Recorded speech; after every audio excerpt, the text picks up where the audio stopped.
Conflicto por la libertad. Para la libertad, las almas de la esclavitud espiritual es necesario enfrentarnos en fuerte batalla con el enemigo y arrebatársela. Es por eso que estaremos hablando con relación al tema enfocados en el libro de Éxodo capítulo 5 versículos 1 al 12. Es por eso que vamos a ver a través de la historia del caudillo Moisés cómo él se expresa en el versículo 1 cuando dice que después Moisés y Aarón entraron a la presencia de Faraón y le dijeron: Jehová, el Dios de Israel, dice así: deja ir a mi pueblo a celebrarme fiesta en el desierto. Y es importante porque a través de este análisis inductivo vamos a ver cómo conocer las circunstancias que tuvieron que enfrentar Moisés y Faraón y cómo entender que Faraón constituye ser un símbolo del enemigo de las almas, Satanás, y que Egipto de las fuerzas que representan en aquel tiempo antiguo la imagen de el mundo en la cual el pueblo hebreo que más adelante en el monte Oret es constituido como la nación de Israel es la que está en ese periodo de opresión. Y vamos a ver cómo estas almas que están esclavizadas necesitan ser libertadas de ese periodo de esclavitud. Como también vamos a reconocer que para salvar las almas hay que enfrentar primero las fuerzas opresoras del maligno, entiéndase Satanás. Tomando en consideración estos aspectos, nosotros podemos entonces entrarle a la lectura. Y le instamos a cada uno de ustedes, los que nos escuchan, que hagamos lectura de todo el capítulo 5. Ahora, leemos de la siguiente manera. Dice: después Moisés y Aarón entraron a la presencia de Faraón y le dijeron: Jehová, el Dios de Israel, dice así: deja ir a mi pueblo a celebrarle fiesta en el desierto.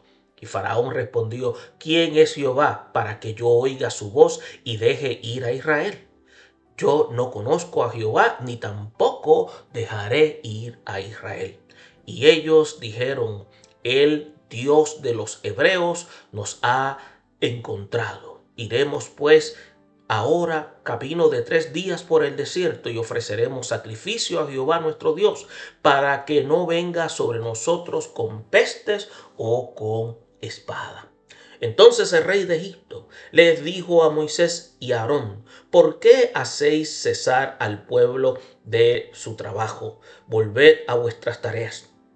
Dijo también Faraón: he aquí el pueblo de la tierra es ahora mucho, y vosotros les hacéis cesar de sus tareas. Y mandó Faraón aquel mismo día a los cuadrilleros del pueblo que lo tenían a su cargo y a sus capataces, diciendo: de aquí en adelante no daréis paja al pueblo para hacer ladrillo como hasta ahora. Vayan ellos y recojan por sí mismos la paja. Y les pondréis la misma tarea de ladrillo que hacíais antes, y no les disminuiréis nada, porque están ociosos. Por eso levantan la voz diciendo: vamos y ofrezcamos sacrificios a nuestro Dios. Agrávese la servidumbre sobre ellos, para que se ocupen en ella y no atiendan a palabras mentirosas. Y saliendo los cuadrilleros del pueblo y sus capataces, hablaron al pueblo diciendo: así ha dicho el faraón, y no os doy, yo os doy paja. Id vosotros y recogéis la paja donde la halléis, pero nada se disminuirá de vuestra tarea. Entonces el pueblo se esparció por toda la tierra de Egipto para recoger rastrojo en lugar de pan. Definitivamente el mensaje de salvación es uno que es de regocijo. Pero quien procura rescatar las almas del poder de Satanás tiene que entonces confrontarlo de manera personal. Y es por eso que a través de esta lectura realizada podemos ver 3 aspectos importantes. Vemos que Moisés y Faraón se presentan ante, o mejor dicho, Moisés y Aarón se presentan ante el Faraón. y vamos a ver cómo transmiten el mensaje de parte de Dios y vamos a ver cómo Faraón se irrita por la petición que ellos le hacen. Por otra parte, vamos a ver la reacción violenta del Faraón y lo molesto en la cual él se presenta ante ellos luego de la petición de Aarón y Moisés, y cómo éste prohíbe que se le diera paja a los que hacían ladrillos. También vamos a ver cómo se empeora la situación del pueblo hebreo y cómo el faraón entonces sospecha que las intenciones de salir eran otras. Y vemos cómo los hebreos tenían que recoger ahora su propia vida. A través de esto vamos a hacer el análisis de cómo estos comentarios que acabamos de hacer se pueden ver a través de esta lectura que realizamos. Es por eso que después de los acontecimientos analizados en estudios anteriores que hemos señalado, podemos ver que Moisés se presentaba delante del faraón. Sucedieron aspectos importantes. Ya Dios le había hablado a Moisés, le había indicado a Moisés que se encargaría de sacar al pueblo de Egipto. Por lo tanto, Moisés, que había tenido entonces una serie de excusas para no asumir la responsabilidad, y habíamos dicho que era parte de su naturaleza humana, pero Dios le dijo que iba a estar también apoyándolo en todo lo que él iba a hacer. Vamos a ver entonces cómo él junto con su hermano Aarón se encargan de hacer esta tarea tan monumental. Y vamos a ver cómo Dios le dio las instrucciones específicas a Moisés sobre lo que tenía que decirle al faraón. También vamos a ver la salud de Moisés, que a pesar de todo eso se estaba quebrantando por no haber circuncidado a su hijo. Y vamos a ver la orden de Dios a Aarón de salir al encuentro de su hermano Moisés una vez él llega. Vamos a ver también el relato de Moisés a Aarón de lo que había sucedido en Horeb. También vamos a ver la visita de Moisés y Aarón a los ancianos de Israel y la repetición de los milagros ocurridos en Horeb. Y también la postración del pueblo ante Jehová y su adoración por haberles visitado. Ahora, todo esto hemos visto en el transcurso del libro de Éxodo. Ahora, en este capítulo 5, empieza lo que se llama el ministerio de liberación, el cual Moisés había sido ya llamado para esta tarea.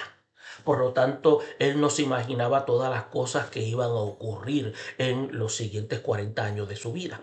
Inicialmente, cuando se rehusó a aceptar la tarea, vislumbraba vagamente todo lo que se esperaba ante el faraón, sus ejércitos, el pueblo egipcio y el del pueblo hebreo. Ahora, pero tenía Moisés una idea clara de las repetidas ocasiones en que Faraón rehusaría dejar a ir al pueblo judío y lo extenuante de insistir respecto a este asunto. Es una pregunta. Y se imaginaba cuántas diferentes plagas por su intervención caerían sobre Egipto. Pasó por su mente la muerte de los primogénitos egipcios y la salida apresurada de 2 millones de personas a medianoche de la tierra de esclavitud. Les reveló Dios de antemano lo que sería el cruce del Mar Rojo y cómo serían destruidos los ejércitos de Faraón. Pensó en las cosas que acaecerían en el pueblo de Israel durante la peregrinación. Sabría que dicho éxodo tardaría un periodo de 40 años. Y lo que es más triste, ¿se imaginó alguna vez que él, Moisés, no entraría en la tierra que fluía leche y miel? Todas estas interrogantes ameritan su debida consideración, ya que el éxodo de Israel de la tierra de Egipto a la tierra prometida es el tipo de la vida cristiana. El ministerio de Moisés es una representación del ministerio de cada siervo de Dios. Y es por eso que cuando vemos en el versículo 1 del capítulo 5, después Moisés y Aarón entraron a la presencia del faraón y le dijeron que Jehová, el Dios de Israel, le había dicho que dejara ir al pueblo a celebrarle fiesta en el desierto. Ahora, si usted se da cuenta, en el capítulo 1 finalizó con una nota sumamente hermosa que debió haber levantado el ánimo de Moisés y Aarón, cuando indica que el pueblo creyó y oyendo que Jehová había visitado a los hijos de Israel y que había visto su aflicción y se inclinaron y adoraron. Esta postración, escuche bien, y adoración ante la sublime noticia que Jehová los había visitado, ahora vemos en el versículo 1 que se menciona que únicamente a Moisés y Aarón yendo donde Faraón, ya que las instrucciones de Dios eran que los ancianos de Israel fueran con ellos. Dice, e irás tú y los ancianos de Israel al rey de Egipto y les dirás, Jehová, el Dios de los hebreos, nos ha encontrado, por tanto nosotros iremos ahora camino de 3 días por el desierto para que ofrezcamos sacrificio a Jehová, nuestro Dios. Eso se lo había dicho en el capítulo 3, versículo 18. Yo no sé si usted y yo nos habíamos acordado de eso. Entre estos ancianos, por supuesto, se encontraba también Aarón. Para entonces ya tenía 83 años. Fueron únicamente Moisés y Aarón ante Faraón a los que acompañaron esta visita. Entonces podemos decir, ¿qué pasó con los ancianos? La mayoría de los comentaristas bíblicos opinan que sí fueron. De esa manera la petición sería más formal y representativa del pueblo. El famoso, se dice que hay un rabino francés del siglo XI, Salomón Bar Isa, que es un comentarista bíblico del Talmud. Se dice que él afirma que los ancianos de Israel se rehusaron a ir con Moisés y Aarón, temiendo las represalias del faraón. Ahora, según él, mientras iban por el camino al palacio, uno a uno se fue retirando hasta quedar solo Moisés y Aarón. Esto es interesante. Entonces, añade que por esa razón Dios no le permitió que subieran con Moisés al monte Sinaí cuando les entregó la ley. Entonces, si ellos se rehusaron, escuche bien, si se rehusaron a acompañar a Moisés, Dios entonces se negó a que estuvieran con él al darle la ley. Entonces, a pesar de ser tan original y subjetiva esta explicación, existe lo que se llama una probabilidad de que los ancianos sí fueron con Moisés. Entonces la situación del pueblo era bien nefasta, que valía la pena correr el riesgo de interceder. Ahora, nosotros creemos que los líderes de la nación eran conscientes de que si Dios los había visitado, tenían que seguir las indicaciones que Dios le había dado. Ahora, cuando vamos a los versículos 2 y 3, dice que Faraón responde que quién es Jehová para que él escuchara la voz y dejara ir al pueblo hebreo. Porque él dice que él no conocía a Jehová ni tampoco iba a dejar ir a los hebreos.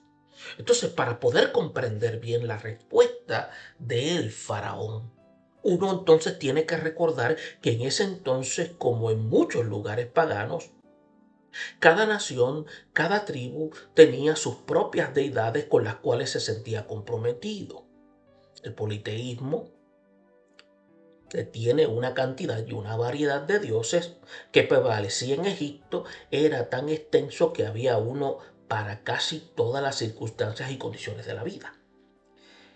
En el tiempo actual hay países como, digamos, India, donde se veneran miles y miles de dioses. Hay sitios donde el número de deidades es mayor que el de sus habitantes.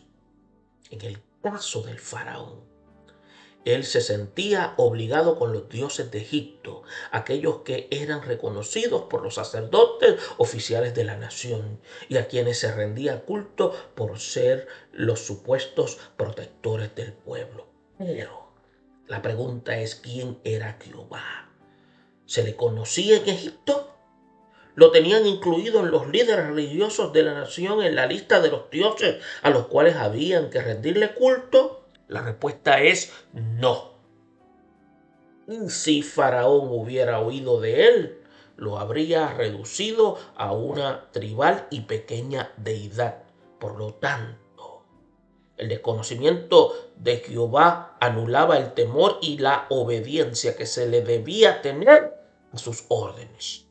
Además, los faraones, al igual que muchos de los emperadores romanos, se consideraban dioses y como tales creían que podían competir con los que ellos no conocían. Y ellos dijeron, el Dios de los hebreos nos ha encontrado. Iremos pues ahora camino de 3 días por el desierto. Y ofreceremos sacrificio a Jehová nuestro Dios, para que no venga sobre nosotros con pestes o con espada. Ahora vemos que Moisés y Faraón insistieron en esta petición y reiterando con la salida del desierto se originaba en una orden terminante del Dios del pueblo israelita. Jehová, el Dios de Israel, había dicho así: el Dios de los hebreos nos ha encontrado. No era lo que se llama una ocurrencia ni un capricho de ellos, sino una orden de carácter irrevocable de parte de Dios. De no acatarla, correrían el riesgo de ser severamente castigados por el Dios del cielo, que les demandaba salir de Egipto y de rendir culto en un sitio determinado.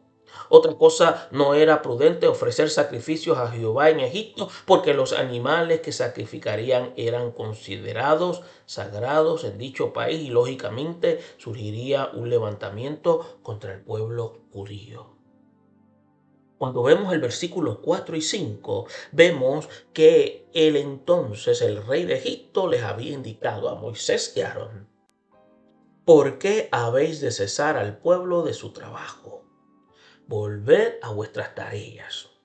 Y había dicho también el faraón: he aquí que el pueblo de la tierra ahora es mucho y vosotros les hacéis cesar de sus tareas. En otras palabras, ustedes los han detenido de trabajar. Y la primera reacción del faraón fue acusar a Moisés y a Aarón de interferir con el trabajo del pueblo, incitándolos a que no cumplieran con sus labores diarias.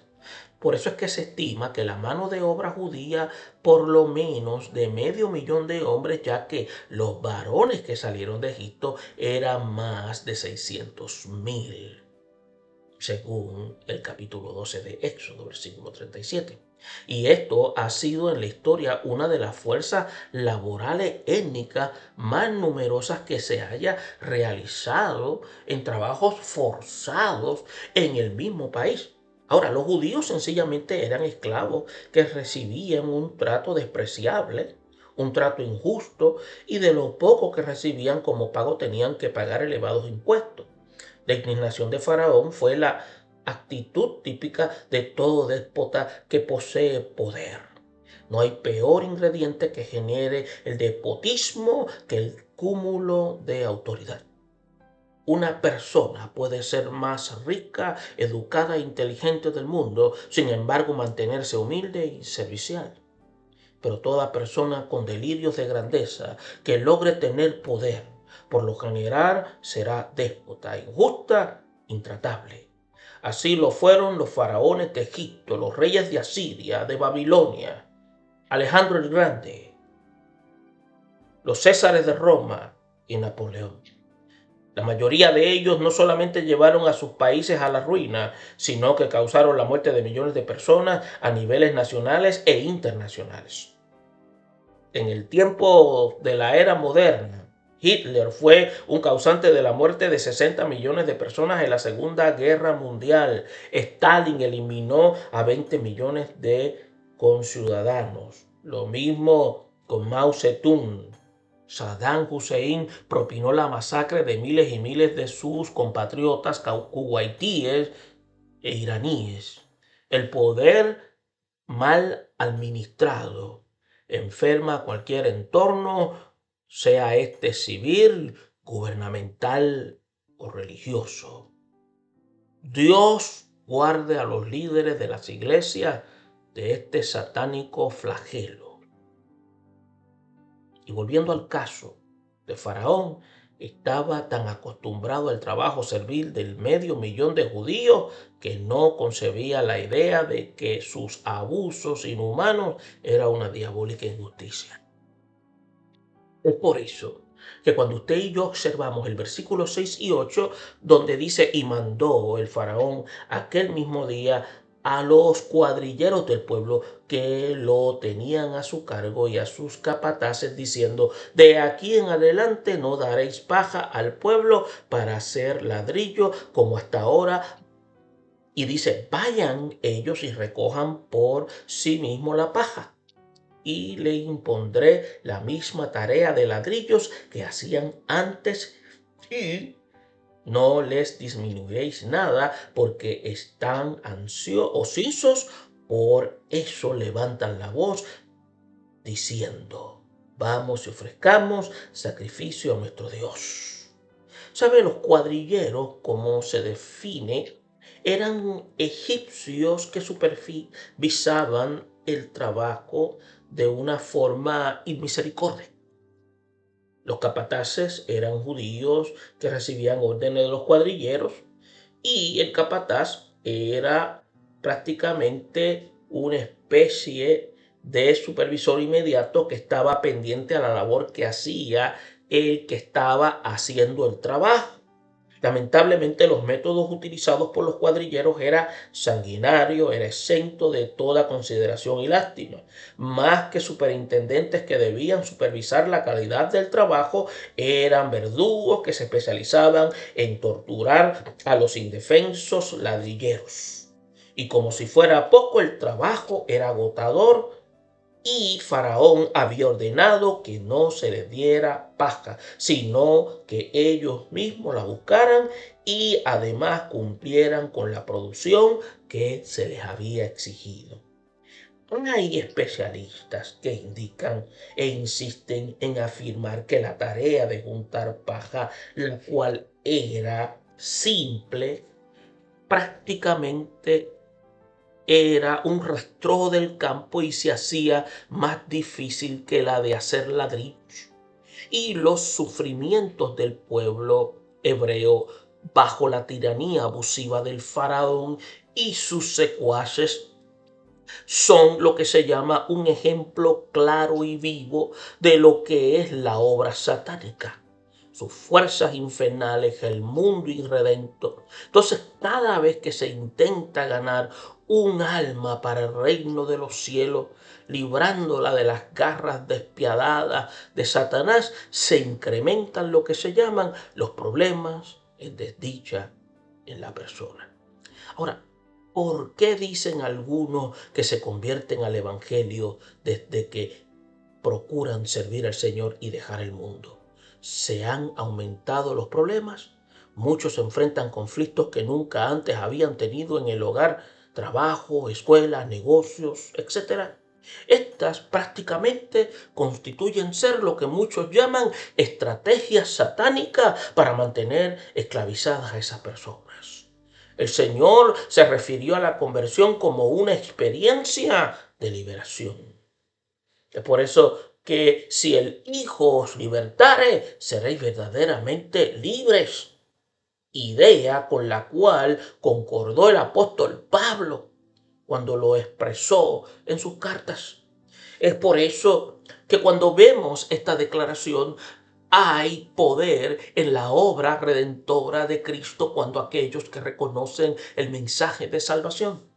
Por lo tanto, cuando vemos el versículo 9 y 10, vemos que al agravarse la servidumbre sobre ellos, para que se ocupen en ella y no atiendan a las palabras mentirosas, como dice el versículo 9 y 10, y saliendo los cuadrilleros del pueblo y sus capataces, hablaron al pueblo diciendo que el faraón había dicho: yo no os doy paja. Incuestionablemente, Faraón tuvo sospechas, las cuales eran las verdaderas intenciones de salir de la nación al desierto en una jornada de 3 días de camino. Para él era un pretexto a fin de abandonar el país. Probablemente pensaba que los hebreos deseaban aliarse con otra nación para pelear contra Egipto. De manera que no era asunto de mera insubordinación, sino una alianza premeditada con otro país para vengarse por lo que les habían hecho. Por otra parte, estaba acumulando más problemas para el monarca. Primero, si dejaba ir a los israelitas, enfrentaría la falta de mano laboral de 500.000 de hombres. Esto es si era un golpe serio para la economía de Egipto. ¿Y qué nación, escuche bien, no sufriría si los servicios gratuitos de 500.000 de jornaleros se suspendieran de un día para otro? Otro aspecto es la salida de toda la población, incluyendo mujeres, ancianos y niños, era altamente sospechosa. Fue por eso que más adelante, cuando Faraón accedió a dejarlos ir, autorizó la salida exclusiva de los varones, porque sabía que de esa forma tendría que regresar por sus familias. Era obvio que no intentarían lanzar un ataque contra Egipto porque sus familias también serían destruidas por los egipcios, por las fuerzas con las cuales se aliasen. Si los ancianos de Israel acompañaron a Moisés y a Aarón ante el faraón, este trato de hacerles comprender que Moisés los estaba engañando, esto al final de aquellas gestiones sería funesto para los hebreos, ya que él no permitiría que un hombre engañase a toda una nación recurriendo a supuestas visiones de carácter místico. Para un monarca, escuche bien, el peor de los errores que podía cometer un subalterno era que le dijese mentira a fin de obtener deseos personales. Y eso fue lo que pensó Faraón de Moisés. Para él, Moisés era un anciano con pretensiones mesiánicas que deseaba convertirse en el rey de los judíos, o mejor dicho, de los hebreos. ¿Por qué digo hebreos y no le enfatizo judíos? Con judíos es el término que surge después en su cautiverio babilónico. Y como es el caso en todo principio de resurrección, se tenía que tomar medidas drásticas para terminar con ella. Si la tarea del pueblo se doblaba, el pueblo comprendería que no le convenía seguir los deseos de Moisés y el pueblo de Dios que representaba. Qué situación tan difícil para el siervo de Jehová. En los versículos 11 y 12, una expresión dice: id a vosotros y recoged la paja donde halléis, pero nada se destruirá de vuestra tarea. Entonces el pueblo se esparció por toda la tierra de Egipto para recoger rastrojo en lugar de paja.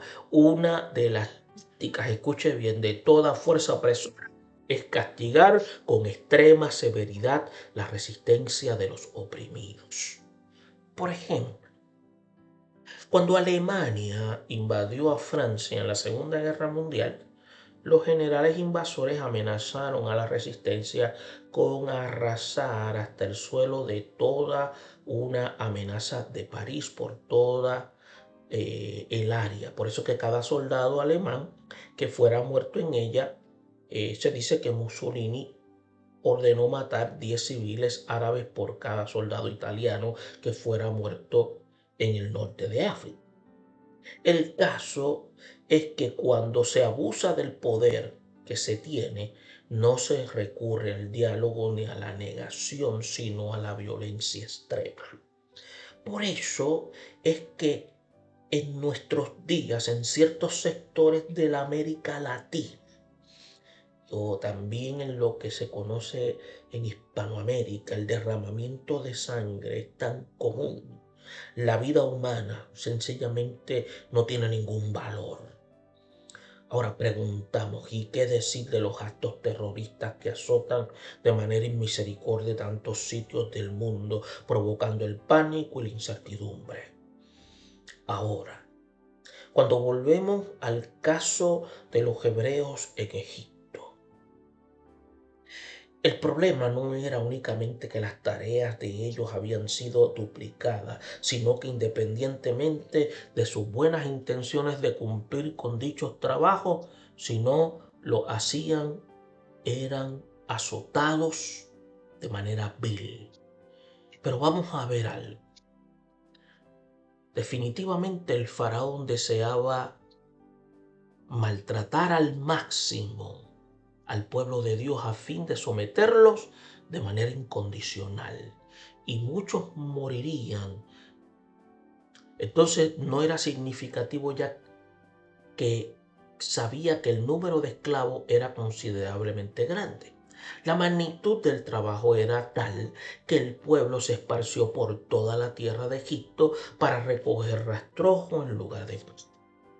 Ahora, el pueblo, por supuesto, es una referencia a Israel que había sido abandonado a la ineficaz condición de depender de sus propios recursos. Las almas en sus problemas y opresiones sin brindar la mínima ayuda ni esperanza.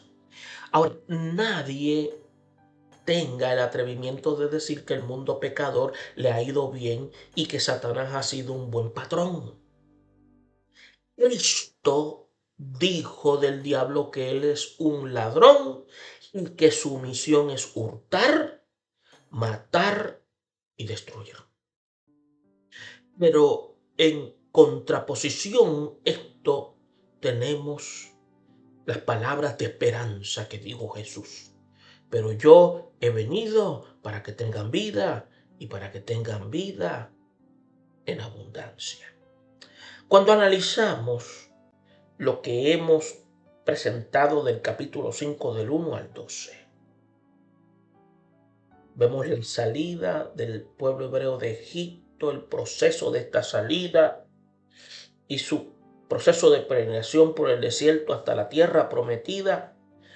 Tenemos que ver que deben ser vistas como un episodio de carácter histórico en la vida de una nación, sino como todo un tratado de carácter teológico de lo que es el plan de salvación.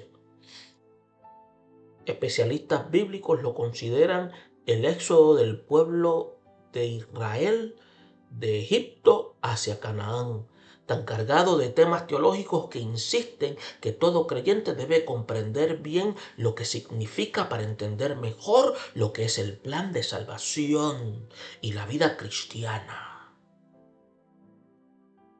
Por eso tenemos que ver: quien procura rescatar las almas del poder de Satanás tiene que confrontar personalmente la situación. De la misma manera que Moisés y Aarón tuvieron que encarar a Faraón y decirle que Dios quería que su pueblo saliera de Egipto para que le adorara en lugar de señalarlo por él. Dicha petición parecía descabellada y ridícula. También tenemos que ver que Moisés no se presentó ante Faraón por iniciativa propia y confiado por sus recursos personales. Lo hizo porque Dios se lo había ordenado y dependía de la autoridad de la vara de Dios para esa acción. Por lo tanto, podemos indicar que cuando se presentó ante Faraón, confiado en los recursos personales, esos recursos personales no eran prácticamente personales, era porque Dios lo había ordenado. Por otra parte, tenemos que ver que dependía de la autoridad de la vara de Dios, que era su poder. Muchos grandes ministerios hoy fracasan porque sencillamente no tienen el respaldo divino y sus líderes se ven frustrados en todos sus intentos, no por actuar en la voluntad de Dios, ni respaldados por el poder del Espíritu Santo. No podemos adorar a Dios en Egipto, entiéndase el mundo. Tenemos que salir del mundo. Las iglesias están llenas de personas, músicos, cantantes, vocalistas, coros, que supuestamente adoran y sirven a Dios, pero todavía están en Egipto. Nadie puede estar en Egipto y en el éxodo a la tierra prometida al mismo tiempo. Él se encuentra en un mismo lugar. Nadie puede estar en dos lugares a la misma vez. O estamos en Egipto o estamos en Canaán. Los ataques de Satanás contra todo nuevo convertido siempre son violentos, son desconcertadores. El consenso de muchísimos creyentes es que al convertirse tuvieron pruebas que intentaban desanimarlos y obligarlos a abandonar el camino del Señor. Satanás impone cargas mayores para que uno no salga de su dominio. Pero en Cristo tenemos liberación, tenemos victoria. Y como dijo el evangelista Juan en el capítulo 8, versículo 37, así que si el Hijo os libertare, seréis verdaderamente libres. Bendiciones.